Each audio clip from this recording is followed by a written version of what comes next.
Hello my बच्चा party welcome back to our YouTube channel. So जिवें तुहानूं पता ही है रजे आप 11th क्लास दे बेसिकली जिहड़ा NCERT दा मैथ्स है ओदा चैप्टर 1 सैट आप शुरू कर चुके हैं। तुहानूं मैं इहदी बेसिक एक्सप्लेनेशन सारी करवाती सी, तुहानूं मैं सारा बेसिक दस चुकी हाँ कि सैट की हुंदा है, उहनूं किस तरीके नाल रिप्रजेंट करीदा है ना, कैपिटल लैटर कित्थे यूज़ करते हैं, स्मॉल लैटर्स कित्थे यूज़ करते हैं, और उस तो बाद तुहानूं मैं सैट बिल्डर फॉर्म दसी सी और रोस्टर फॉर्म दसी सी। सो जिहड़े बच्चों ने वो वीडियो नहीं देखी रजे सब तो पहला मैं तुहानूं कमेंट सैक्शन दे विच उहदा लिंक पिन कर देवांगी, या फिर तुसीं प्लेलिस्ट दे विच जाके मैथ्स की प्लेलिस्ट जाके चैक कर सकते हो, तुहानूं उत्थे सारियां वीडियोज़ मिल जाणगियां। ठीक है जी। सो रजे जिवें कि तुहाडी सारी बेसिक एक्सप्लेनेशन हो गई सी, सो कायदे नाल हुण आपां एक्सरसाइज 1.1 करनी है। साइड ते मैंने तुहानूं ऑलरेडी लिखता है कि सैट की हुंदा है, a well defined collection of object. मैं बहुत अच्छे तरीके नाल तुहानूं इहदी डेफिनेशन एक्सप्लेन करती सी। जिहड़े बच्चे ये वीडियो फर्स्ट टाइम देख रहे हो उन्होंने मैं दसदा रजे अपने कोल ऑब्जेक्ट्स कोई भी चीज़ की कलैक्शन, लेकिन वो कलैक्शन किस तरीके की होनी चाहिए, वैल डिफाइन होनी चाहिए है, लाइक उसकी प्रॉपर एक्सप्लेनेशन होनी चाहिए है। इन दैट केस वो अपने को की होएगा सैट होएगा। ठीक है रजे। सो जिवें तुहानूं स्क्रीन के उपर एक्सरसाइज 1.1 का फर्स्ट पार्ट दिख रहा होएगा, उहदे च उन्होंने आपां नूं की बोलिया विच of the following are set.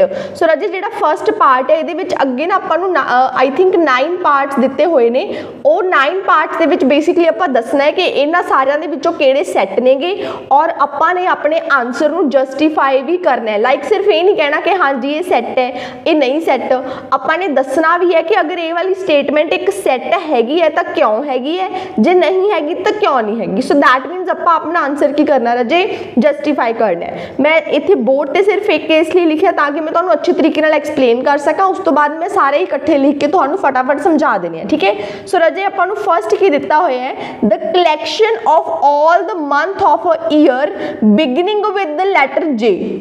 ਹੁਣ ਜਿਹੜੇ ਬੱਚੇ ਰਾਜੇ ਪੰਜਾਬੀ ਮੀਡੀਅਮ ਤੋਂ ਬਿਲੋਂਗ ਕਰਦੇ ਨੇ ਉਹ ਬੇਸਿਕਲੀ ਹਰੇਕ ਚੀਜ਼ ਨੂੰ ਟੋਟਿਆਂ ਦੇ ਵਿੱਚ ਵੰਡ ਕੇ ਫਿਰ ਸਮਝਣ ਦੀ ਕੋਸ਼ਿਸ਼ ਕਰਨਗੇ। ਦ ਕਲੈਕਸ਼ਨ ਕਿਹਦੀ ਕਲੈਕਸ਼ਨ ਕਹਿ ਰਹੇ ਨੇ, ਮੰਥ ਦੀ ਕਲੈਕਸ਼ਨ ਕਹਿ ਰਹੇ ਨੇ, ਇੱਕ ਸਾਲ ਦੇ ਪੂਰੇ ਮਹੀਨਿਆਂ ਦੀ ਕਲੈਕਸ਼ਨ। ਬਿਗਨਿੰਗ मतलब शुरू होना विद द लैटर जे।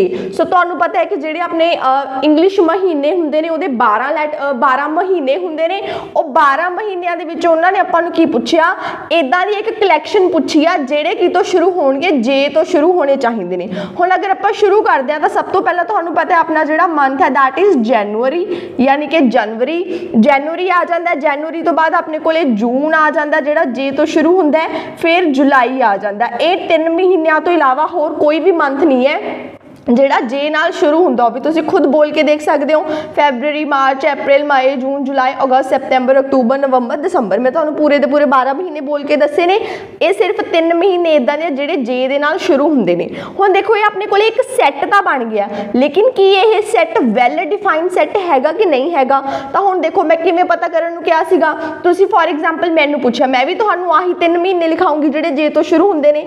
तुसीं अपने किसी दोस्त तो पुछ लो, अपने किसी टीचर तो पुछ लो, अपने पेरेंट्स तो पुछ लो, या फिर इस दुनिया के जिस मर्जी इंसान तो पुछ लो जिन्हों महीनों बारे पता है कि हाँ ये महीने होंगे ने, वो तो जे तो शुरू होने वाले ये 3 महीने ही दसणगे। सो दैट मीनस ये सैट अपने को की है रजे वैल डिफाइन है। यही कलैक्शन जी आप की है वैल डिफाइन है, और जो अपने को की गई कलैक्शन वैल डिफाइन होंगी है उदों आप कह दें कि हाँ जी ये साडे कोले सैट हैगा। सो जेड़ा मतलब अपन फर्स्ट स्टेटमेंट है ये अपने को सैट हैगी है। ये तो मैं तुहानूं एक्सप्लेन किया। हुण तुसीं लिखोगे किवें, गिव मी अ सेकंड आप डस्टर उठा लिए। सो रजे हुण तुसीं इहनूं लिखोगे किवें, वो चीज़ ज़्यादा इंपॉर्टेंट है कि आपां ने इहनूं किस तरीके नाल लिखना है। ठीक है। मैं तुहानूं एक बार लिख के दिखा दी हाँ। बेसिकली मैं पहले 2 स्टेटमेंट्स तुहानूं अच्छे तरीके नाल लिख के दिखाऊंगी, बाकी तुसीं खुद कर लोगे। ठीक है। तुसीं बोलोगे ये रजे मैं एक्सप्लेन कर रही हूँ, तुसीं नोट कर लियो। ठीक है। आपां रजे लिखांगे कि द कलैक्शन कंसिस्ट ऑफ, कि जिहड़ी साडी कलैक्शन है, कंसिस्ट मतलब वो किहड़ियां चीज़ों तो बनी हुई है। सो जिहड़ी साडी कलैक्शन है कंसिस्ट ऑफ मंथ्स, किहड़े मंथ्स ऑलरेडी आपां गल कर चुके हैं, जनवरी, जून एंड जुलाई।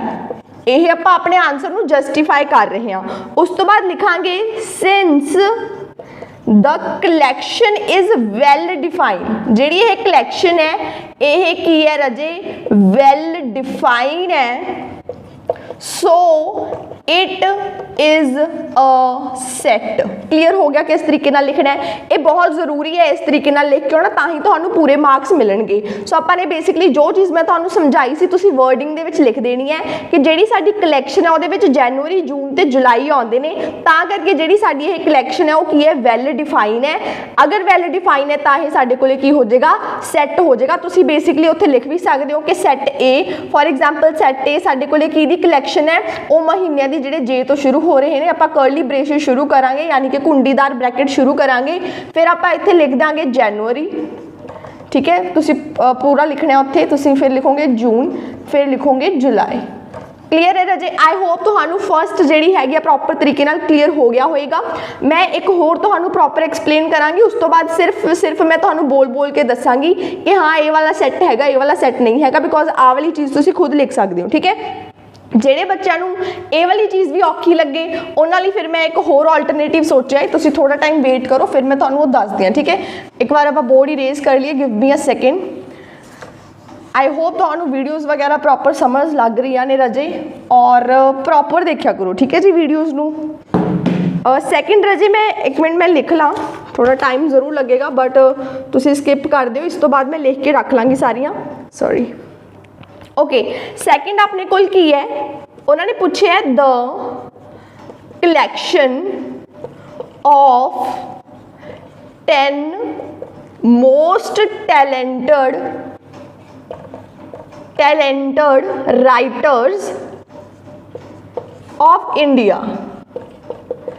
उन्होंने सानू कहा है कि साडे इंडिया के जिहड़े मोस्ट टैलेंटेड राइटर्स ने, किहड़े पहले 10 जिहड़े मोस्ट टैलेंटेड राइटर्स ने उन्हां दी कलैक्शन सैट हैगी कि नहीं हैगी। एक बारी वीडियो पॉज करके खुद अपना दिमाग लगा के सोचने की कोशिश करो कि यह जिहड़ा हैगा सैट हैगा कि नहीं हैगा। सो राजे इहदा आंसर की आएगा, इहदा आंसर आएगा, एक मिनट थोड़ा, ओके। सो राजे इहदा आंसर की आएगा, इहदा आंसर आएगा कि जिहड़ी एह वाली साडे कोल कलैक्शन है यह सैट नहीं हैगी। तुसीं कहोगे मैम क्यों नहीं हैगी? सो राजे उन्होंने की पूछा, मोस्ट टैलेंटेड कौन पूछे ने? राइटर पूछे ने। हो सकता मेरा फेवरेट राइटर होवे ऑस्कर वाइल्ड, तुहानूं पता है ना 10th दे विच आपां तुहानूं राइटर्स याद कराए सी, सो ऑस्कर वाइल्ड, ठीक है। हो सकता किसी के फेवरेट हो रविंद्रनाथ टैगोर जी, हो सकता किसी के फेवरेट हो रस्किन बॉन्ड। सो राजे मोस्ट टैलेंटेड हो सकता मैं ऑस्कर वाइल्ड नूं मन्ना, कोई रविंद्रनाथ टैगोर जी नूं मन्नेगा, कोई फॉर एग्जाम्पल कोई होर जिहड़े फेमस राइटर्स ने जिवें अमृता प्रीतम, चलो तो है ना अपने कवित्री आ गई, बट फिर भी एक ना एक हिसाब नाल हो सकता है कि उन्होंने लिए उही मोस्ट टैलेंटेड होण। सो राजे जिहड़ी ये मोस्ट टैलेंटेड की कैटेगरी है ये चेंज हो रही है। लाइक अगर मैनूं पुछोगे मैं होर बोलूँ किसी तो पूछोगे तो अलग अलग चीज़ां आ रही ने, दैट मीनस ये अपने कोल एक वैल डिफाइन कलैक्शन नहीं हैगी। और जो अपने कोल वैल डिफाइन कलैक्शन नहीं हुंदी तो आप कलैक्शन नूं सैट नहीं बोल सकते। सो सैकेंड का अपने कोल एक आंसर आएगा कि यह सैट नहीं है। हुण तुसीं ये भी देख लो कि इहनूं लिखोगे किवें, एक बार बस मैं तुहानूं ये प्रॉपर तरीके नाल लिख के दिखा देनी है, उस तो बाद सारे तुसीं खुद लिखोगे। अगर तुहानूं फिर भी डाउट होया तो राजे अपना जिहड़ा हैगा टैलीग्राम ते अपना चैनल बनिया होया, तुसीं सर्च कर सकते हो मैरिटोरियस स्टूडेंट्स ओनली। ਜਿਹੜਾ अपने चैनल ਤੇ इस टाइम लोगो है ਉਹੀ ਉੱਥੇ मैंने लोगो लगाया होया है, ਤੁਸੀਂ ਉੱਥੇ ज्वाइन कर सकते हो और अपने डाउट्स वगैरह ਜਿਹੜੇ ਹੈਗੇ ਨੇ ਉਹ क्लीयर कर सकते हो, ठीक है। ਉੱਥੇ ही मैं सारी PDF वगैरह भी शेयर करूँगी। सो राजे ਤੁਸੀਂ ਟੈਲੀਗ੍ਰਾਮ चैनल जरूर ज्वाइन कर लियो, ठीक है जी। सो राजे ਹੁਣ ਤੁਸੀਂ ਇੱਥੇ ਹੁਣ ਤੁਹਾਨੂੰ ਇਹ ਤਾਂ ਪਤਾ ਚੱਲ ਗਿਆ ਕਿ ਇਹ ਸੈੱਟ ਨਹੀਂ ਹੈ, ਇਹਨੂੰ ਐਕਸਪਲੇਨ ਕਿਵੇਂ ਕਰੋਗੇ? ਆਪਾਂ ਲਿਖਾਂਗੇ ਕਿ द टर्म, ਕਿਹੜੀ term? Most talented. The term most talented is not definite, कोई डेफिनेट नहीं है। डेफिनेट का मतलब की है कि प्रॉपर नहीं है, लाइक ये नहीं है कि मोस्ट टैलेंटेड मैंने बोलिया तो एक ही बंदा सामने आएगा, हरेक के अकॉर्डिंग मोस्ट टैलेंटेड परसन अलग अलग होंगे। जिवें बहुत सारे यूट्यूब चैनल ने, हुण किसी बच्चे को कोई ज़्यादा पसंद है, किसी बच्चे को कोई ज़्यादा पसंद है, किसी को कोई ज़्यादा पसंद है। सो दैट मीनस मोस्ट टैलेंटेड या मोस्ट फेवरेट कोई डेफिनेट नहीं है, ठीक है। तुसीं इस तो बाद लिखोगे, थोड़ा जिहा एक्सप्लेन भी कर सकते हो इफ यू वांट। तुसीं लिखोगे कि opinions vary from person to person, कि लोगों की जिहड़ी राय है परसन टू परसन चेंज हुंदी रहिंदी है। सो तुसीं लिखोगे so the given collection, so the given collection is not well define, कि जिहड़ी साडे कोल कलैक्शन है वो वैल डिफाइन नहीं है, and therefore it is not a set, and therefore it is not a set. I hope तुहानू clear हो गया होएगा। यह सैट क्यों नहीं है मैं तुहानू एक्सप्लेन करता, जो मैं तुहानू एक्सप्लेन किया या जो भी तुहानू पता है तुसी बस उत्थे सेम वर्डिंग दे विच लिख देना। अच्छा हुण कई बच्चों नू वर्डिंग च लिखण च प्रॉब्लम आएगी, तो तुहानू मैं एक होर ऑल्टरनेट दसदी हां, just give me a second. तुसी रजे की करियो, तुसी की करियो कि इस लाइन की लिख के आओगे, मैं तुहानू वो दस दिन्नी आगी, ठीक है। ओके सो रजे अगर तो बाई चांस सैट होया तो तुसी सीधा सीधा आई लिख दियो, चाहे कि it is a well defined collection,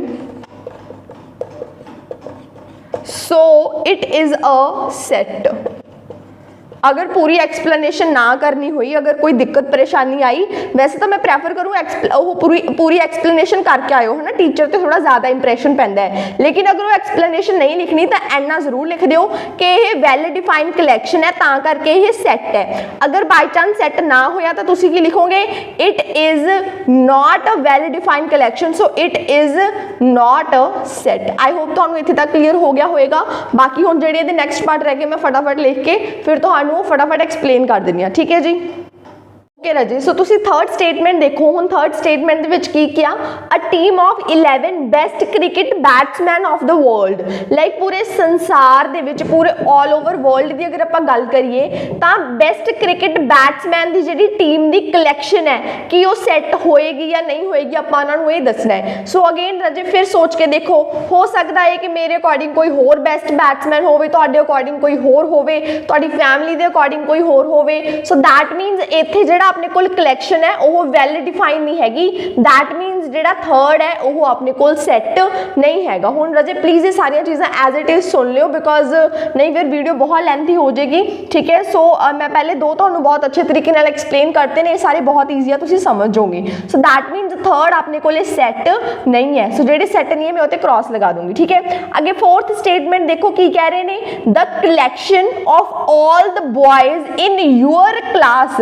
तुहाडी क्लास दे विच जिहड़े सारे लड़के ने उन्हां दी कलैक्शन सैट हैगी कि नहीं हैगी। फॉर एग्जाम्पल राजे कोई यहाँ पर्टिकुलर स्कूल है, ये पर्टिकुलर स्कूल दे विच अगर एक पर्टिकुलर क्लास के मुंडियां की गल करिए तो वो तो हमेशा सेम ही रहणगे।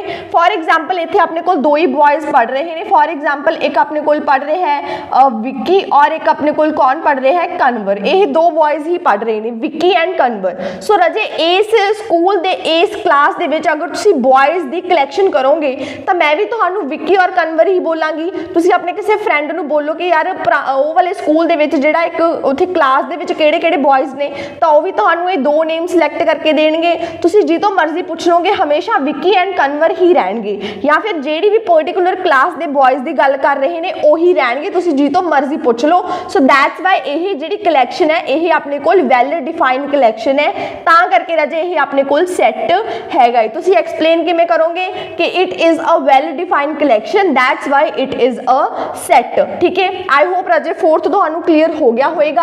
हुण फिफ्थ देख लैंदे आ, फिफ्थ दे विच की कह रहे ने, फिफ्थ दे विच उन्होंने बोलिया है the collection of all the natural number lace than 100। हुण देखो पहला कलैक्शन तैयार करो, इत्थे मैं तुहानू नीचे करके दिखा देनी है। मैं तुहानू कल एक स्टैंडर्ड नोटेशन लिखवाई सी, कैपिटल एन नाल आपां नैचुरल नंबर्स नू रिप्रेजेंट करते हैं। सो natural numbers the Raje the collection of natural number lace than 100, 100 तो घट। देखो नैचुरल नंबर कित्थों शुरू होंदे ने, 1 तो शुरू होंदे ने, 1 2 3 4 up to less than 100, that means कित्थे तक जाणगे 99 तक। हुण तुसीं जिहड़े मर्जी इंसान तो पुछ लो, 100 तो घट नैचुरल नंबर का सैट तुहानू यही सैट मिलेगा, जितों मर्जी पुछ लो। सो दैट मीनस यही कलैक्शन अपने कोले की है राजे, वैल डिफाइंड कलैक्शन है। इहदा मतलब की होया, ये भी अपने कोले की है, सैट है। सो आपां की लिखांगे, it is a well defined collection of natural numbers less than 100, that's why it is a set. बहुत ईजी लग रहा ना, मैनूं दस्सिओ जरूर कमेंट सैक्शन दे विच कि ईजी लग रहा कि नहीं लग रहा है ना, फिर आपां नहीं होर अच्छे तरीके नाल एक्सप्लेन करांगे। अगे सिक्स्थ देख लो, a collection of novels written by writer Munshi Prem Chand. ਹੁਣ ਰਾਜੇ ਮੁਨਸ਼ੀ ਪ੍ਰੇਮ ਚੰਦ ਜੀ ਦੇ ਸਾਰੇ ਨੋਵਲਸ ਦੀ ਅਗਰ ਆਪਾਂ ਕਲੈਕਸ਼ਨ ਤਿਆਰ ਕਰੀਏ ਤਾਂ ਕੀ ਉਹ ਜਿਹੜੇ ਹੈਗੇ ਨੇ ਸੈੱਟ ਹੋਏਗਾ ਕਿ ਨਹੀਂ ਹੋਏਗਾ। ਹੁਣ ਦੇਖੋ ਮੁਨਸ਼ੀ ਪ੍ਰੇਮ ਚੰਦ ਜੀ ਨੇ ਜਿਹੜੇ ਜਿਹੜੇ ਨੋਵਲਸ ਲਿਖੇ ਨੇ, ਹੁਣ ਦੇਖੋ ਫॉर एग्जांपल ਰਾਜੇ ਇਹਨਾਂ ਨੇ ਇੱਕ ਲਿਖਿਆ ਸੀ ਗੋਦਾਨ, ਹੈ ਨਾ, एक इन्हां दी जिहड़ी लिखी हुई लिखत है गोदान, जिवें ईदगाह हो गया, मैंने 2-3 गूगल तो चैक कीतियां सी, या करबला, ठीक है। सो राजे मुंशी प्रेमचंद जी ने जेड़े जेड़े नॉवल लिखे ने उही रहणगे, ये थोड़ी आ मैं इत्थे कुछ अपना एक्सट्रा ऐड कर दूंगी या कोई सैकेंड परसन इत्थे कुछ अपना एक्सट्रा ऐड कर देगा। सो जेड़ी ये कलैक्शन है ये तो सेम ही रहेगी ना। हुण ओह गल वखरी है कि शायद तुहाडे चों पता ही ना होवे कि मुंशी प्रेमचंद जी दे किहड़े-किहड़े नॉवल ने, वो जरूरी भी नहीं पता होना, है ना। फिलहाल एट अ टाइम लाइक इस क्वेश्चन नूं सॉल्व करन दे लई जरूरी नहीं है पता होना, गलत मतलब ना लैके जाओ। सो बेसिकली हुण इत्थे दा मतलब की है कि मुंशी प्रेमचंद जी ने जेड़े जेड़े नॉवल लिखे होणगे उन्हां दी कलैक्शन सेम ही रहेगी, तुसी जी तो मर्जी पूछ लियो। और जो सेम रह जाती है दैट मीनस वो अपने कोल की है वैल डिफाइंड कलैक्शन है। सो इसका मतलब राजे जी 6वीं स्टेटमेंट है ये भी अपने को सैट हैगी है, ठीक है। आई होप तुहानू ये वाले समझ लग गए होंगे। ये दो होर ने, ठीक है, मैं तुहानू एक बोल के ही दस दिनी हाँ। जो 7th है, 7th बेसिकली तुसी देख सकते हो नोटबुक से अगर तुहानू दिख रहा होएगा, ठीक है। जिवें 7th है the collection of all even integers, ठीक है। हुण राजे जेडे सारे इवन इंटीजर्स की गल करिए, इवन इंटीजर्स हुण केड़े-केड़े इवन इंटीजर्स होणगे, 2 तो शुरू होणगे बिकॉज सब तो छोटा इवन नंबर 2 है ना। सो 2 हो गया, 4 हो गया, 6 अप टू इनफाइनाइट। इनफाइनाइट नहीं आपां लगा देंगे, आपां डॉट्स लगा दिंदे आ। सो बेसिकली अपने को ये सैट बन गया, तो ये भी अपने को वैल डिफाइंड सैट है, ठीक है। उस तो बाद नैक्सट इन्होंने चलो ये भी मैं करवाई दिंदी आ राजे, एक बार तुहानू एक्सप्लेन कर ही दिंदी आ। गिव मी अ सैकेंड, आपां इरेज कर दिए बोर्ड नू।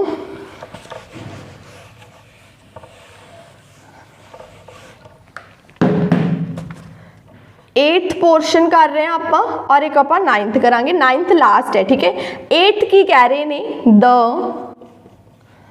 Collection of questions in this chapter, और 9th है a collection of most dangerous animals of the world.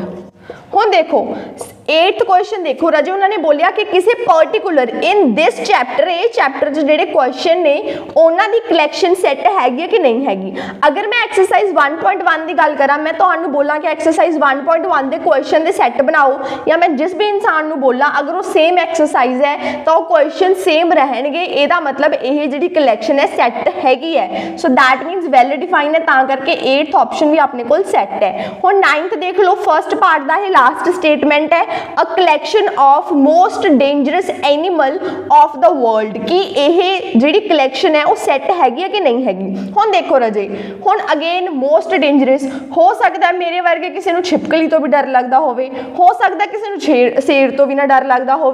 So that मीनस ये अपने को चीज़ां वेरी करनगियां। लाइक मेरे अकॉर्डिंग सब तो ज़्यादा डेंजरस कुछ होर हो सकता है, किसी दूसरे परसन के अकॉर्डिंग होर हो सकता है, तुहाडे पेरेंट्स को किसी होर तो डर लगता होना, बच्चों को किसी होर तो डर लगता होना, कई छोटे बच्चे मक्खियां तो ही डर जाते हैं। सो दैट मीनस जी डेंजरस जी लिस्ट अपनी बन रही है अलग अलग बन रही है। सो जो भी चीज़ां अलग अलग होण उस टाइम अपने को वैल डिफाइन नहीं होंदियां, जो वैल डिफाइन नहीं होंदियां उदों तक आप उस कलैक्शन नूं सैट नहीं बोल सकते। सो इसका मतलब ये होया राजे कि जी अपने को यह कलैक्शन है यह अपने को सैट नहीं हैगी, ठीक है। सो बेसिकली फर्स्ट पार्ट अपना कंप्लीट हो गया। फर्स्ट पार्ट दे विच टोटल तुहाडे कोले अगे 9 स्टेटमेंट्स सीगियां, मैं सारियां तुहानूं एक्सप्लेन करते हैं, बस एक रह गई जिहड़ी 7वीं हैगी वो तुसीं खुद करोगे बिकॉज आ भी तुसीं खुद कर सकते सी, बहुत ईजी है, लेकिन चलो मैंने सोचा कि एक्सप्लेन कर ही दिंदे हां। हुण आपां अजे सैकेंड पार्ट शुरू करते हैं एक्सरसाइज 1.1 दा।